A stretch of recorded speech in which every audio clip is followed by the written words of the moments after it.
ఈ సమాచారం చాలా ముఖ్యం, పూర్తిగా తెలుసుకోండి.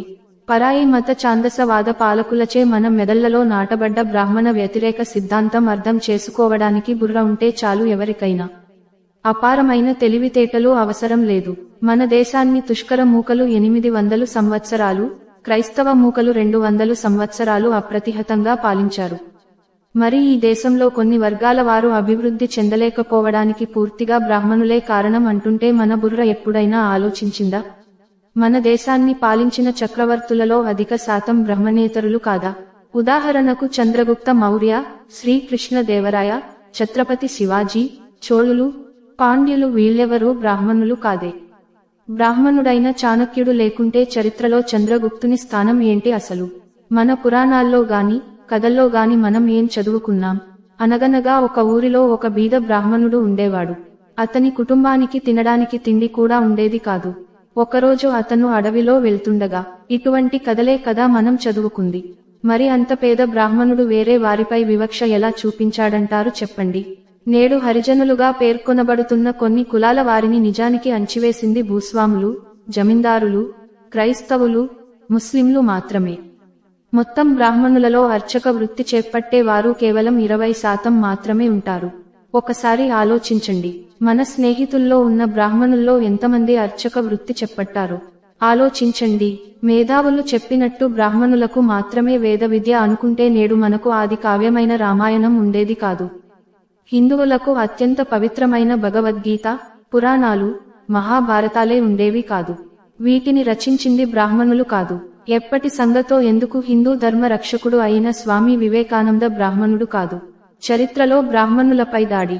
హిందువుల మహాపుణ్య క్షేత్రం అయిన కాశీలో గంగ ఒడ్డున మతం మారడానికి నిరాకరించారు అన్న కారణంతో వేల మంది బ్రాహ్మణులను, వారి పిల్లలను నరికి చంపి దూరంగా కనపడే ఒక పెద్ద గుట్టగా వేశాడు ముష్కర చక్రవర్తి ఔరంగజేబు. ఆ బ్రాహ్మణుల జంధ్యాలు తెంచి గుట్టగా పోసి నిప్పంటించి చలి కాచుకున్నాడు ఆ క్రూరుడు. క్రైస్తవ సన్యాసి సెయింట్ జేవియర్ పోర్చుగల్ రాజుకి ఒక ఉత్తరం రాశాడు. దాని సారాంశం ఏమంటే, బ్రాహ్మణులను లేకుండా చేస్తే భారతీయులందరూ తేలిగ్గా క్రైస్తవులుగా మారిపోతారు అని. అర్థం అయ్యింది కదా?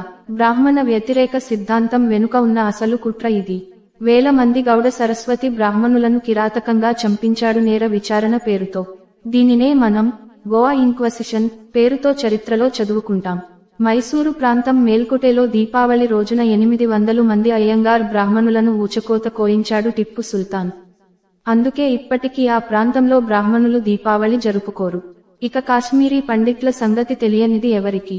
మతం మారతారా లేక ఇల్లు విడిచిపెట్టి పోతారా అని నమాజ్ అనంతరం మైకుల్లో ప్రకటన చేస్తే ప్రాణాలు అరచేత పట్టుకుని ఢిల్లీ ప్లాటుఫారంల పైకి చేరి దిక్కులేని జీవితం గడుపుతున్నారు వేలాది మంది కాశ్మీరీ పండిట్లు.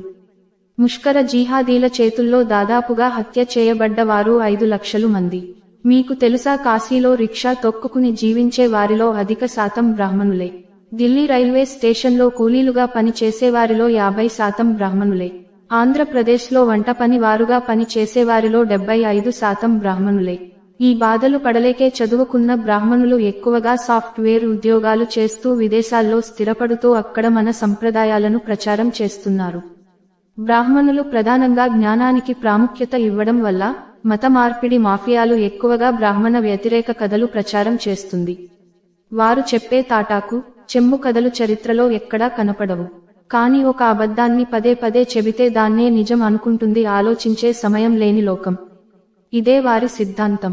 నేటికి కూడా ఇలా వ్యతిరేక సిద్ధాంతాన్ని కాంగ్రెస్, కమ్యూనిస్ట్ మొదలైన చాలా పార్టీ వాళ్లు వెనక ఉండి నడిపిస్తున్నారు. దయచేసి ఎవరు వారి ఉచ్చులో పడకండి. మీ ధర్మాన్ని, చరిత్రని తెలుసుకోండి, ధర్మంగా జీవించండి.